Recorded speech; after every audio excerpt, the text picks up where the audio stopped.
Robert Trock. Welcome to Brooklyn, New York again. And I spend every day being younger than I was last year.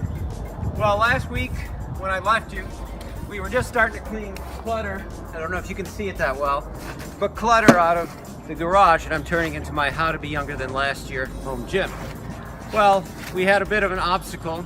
Right after that, we got hit with 28 inches of snow here in New York. So I've been spending a lot of time cleaning it up. As you can see, I'm almost done, but you might be having the same problem wherever you live when it comes to snow. So I'm going to show you what to do when it snows like that and you got to get out into your own driveway, sidewalk, wherever to do some shoveling. Let me set this down. So remember last week I said if you wanted to be younger than you were last year, all it takes is a mind shift. You got to start moving. You got to start doing things and looking at things differently. So here we are shoveling snow, which is normally a very grudging, arduous task that nobody looks forward to. And to be fair, it is hard, especially with 28 inches. So here's what we do. We're going to turn it into a chance to move, to get some exercise, to make your mind not be so stressed out about having to shovel snow. Now, word of warning, if you haven't been doing any exercise at all, snow shoveling is actually very difficult. So if you're gonna go out and do it, I'd recommend you do it in spurts. Don't try to do it all at once.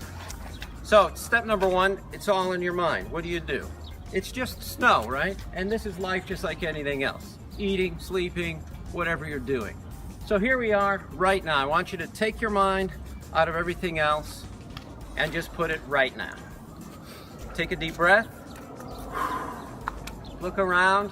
See that bright, warm sun up there? This beautiful snow. And here we are right now.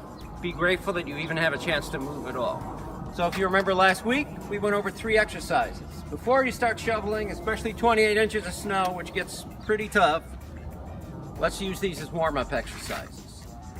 First is deep breathing, if you remember. Put your hands on your belly and inflate like a balloon through your nose until you feel like your whole body from the bottoms of your feet all the way to the top of your head's filled up with air. Hold your breath for about a second, then let all the air out from the top of your stomach like so, and squeeze all the air out. You notice I put breathing first because breathing is everything. You can do all the exercise if you want, but if you're not breathing well, you might as well fold your tent and not even bother. Breathing is everything. So make that number 1 before you start. Number 2, good morning stretch. Since you're going to be bending over a lot, shoveling snow anyway, this is a great warm-up. If you remember, push your hips back, keep your knees straight or almost straight. My back is pretty straight here. And come up. And down. Exhale, down, inhale up. You can let your back bend a little, because as you shovel, your back is going to bend naturally. Just don't let it go excessively. And last, just to get right, left side, talking to each other, we're going to do opposite hand to opposite knee. Just like so. And since we're going to be shoveling snow, let's go a little faster if you can. Get your heart rate up. Now remember to breathe. You can go to your wrist if you want.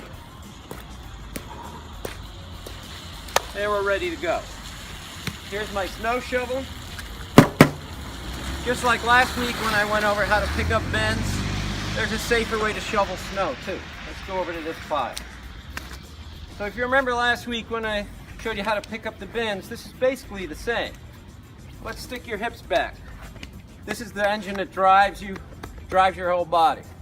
In the sprinter world, they call that the caboose. It sends you sailing down the track. This is your powerhouse. So let's get your hips loaded. Sit back, load up your shovel. Take a deep breath in, and then exhale. Let's turn and throw it in the pile. If the pile's real close, you don't have to throw it, you can just dump it, however. But if you are gonna turn, big key.